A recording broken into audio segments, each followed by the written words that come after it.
Assalamualaikum warahmatullahi wabarakatuh. Izin memperkenalkan diri, nama saya Koris Fatel Salabibah dengan NPM 212102061.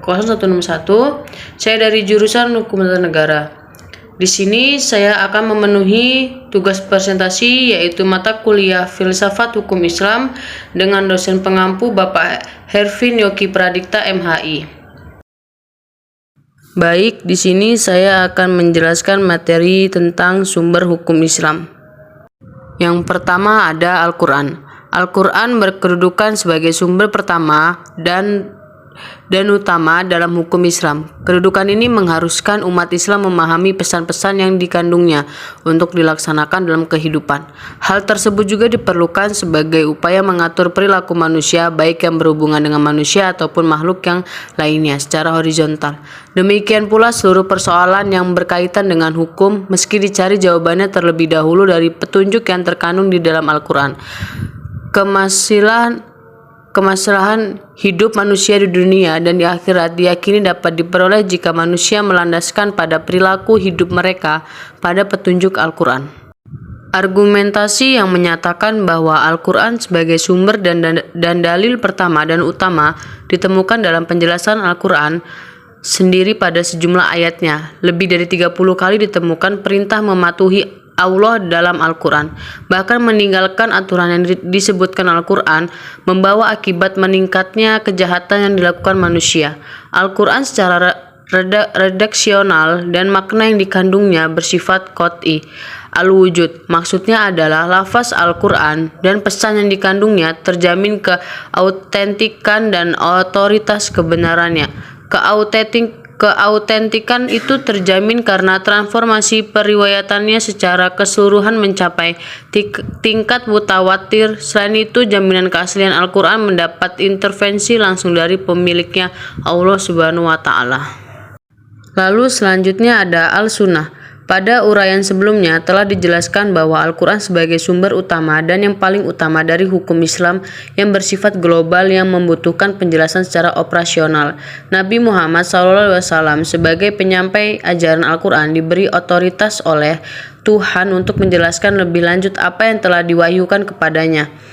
Dengan demikian, Al-Sunnah baik dalam bentuk perkataan, perbuatan maupun dalam bentuk takrir berkedudukan sebagai sumber kedua setelah Al-Quran. Kedudukan Al-Sunnah sebagaimana disebutkan di atas berdasarkan argumentasi bahwa secara normatif ditemukan ayat Al-Quran yang menyeluruh untuk taat kepada Rasul. Ketaatan kepada Rasul sering dikaitkan dengan ketaatan kepada Allah Subhanahu wa Ta'ala, seperti yang ditemukan pada surat An-Nisa ayat 13 yang artinya hukum-hukum tersebut itu adalah ketentuan-ketentuan dari Allah. Barang siapa taat kepada Allah dan Rasulnya, niscaya Allah memasukkannya ke dalam surga.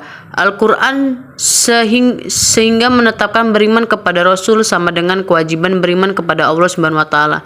Disebutkan dalam surat Al-A'raf ayat 158. Penegasan Al-Quran juga menyebutkan bahwa perbuatan Rasul berdasarkan wahyu yang diturunkan kepadanya seperti yang disebutkan dalam surat Al-Najm ayat 3 yang artinya dan tidaklah diucapkannya itu Al-Quran menurut kemauan hawa nafsunya. Selanjutnya ada akal dan proyeksi istihad.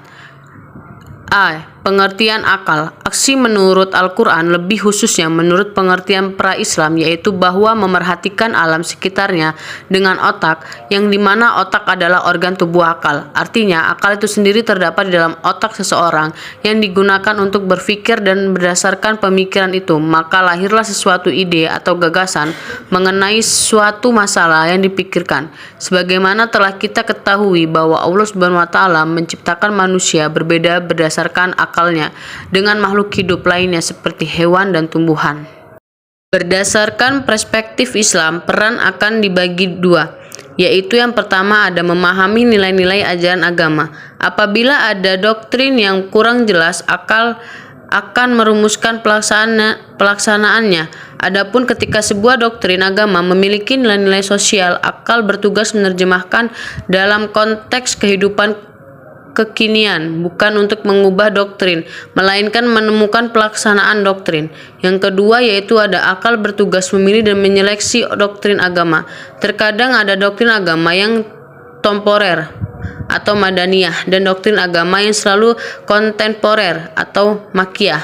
Terkait hal ini, akal bertugas untuk memilih kemungkinan terbaik pelaksanaannya. Selanjutnya ada akal dan proyeksi ijtihad. B. Proyeksi ijtihad. Ijtihad menurut bahasa berarti usaha yang keras dan bersungguh-sungguh. Sedangkan pengertiannya dari segi istilah, ijtihad adalah berusaha menetapkan hukum terhadap masalah yang belum ada ketetapan hukumnya dalam Al-Quran dan hadis yang dilakukan dengan secara cermat dan pikiran yang murni serta berpedoman pada aturan penetapan hukum yang benar. Rujukan ijtihad tetap pada Al-Quran dan hadis, dalam arti bahwa penetapan hukum ijtihad tidak boleh bertentangan dengan ayat-ayat Allah Subhanahu wa Ta'ala atau ajaran Rasulullah SAW. Orang-orang berijtihad disebut mujtahid.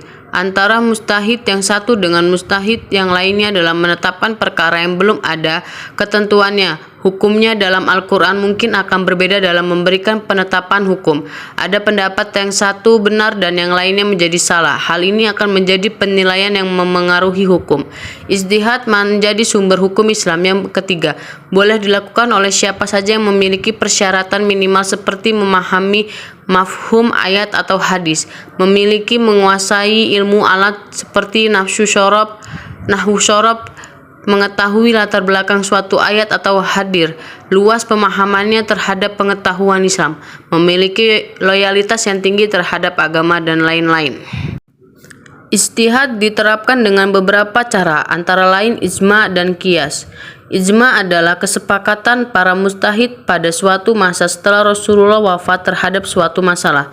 Sedangkan qiyas adalah menetapkan hukum dengan cara menghubungkan suatu perkara yang sudah ada ketetapan hukumnya terhadap masalah lain yang dihadapi dan belum ada ketetapan hukumnya, sedang antara keduanya sama-sama memiliki sebab yang bisa disepadankan.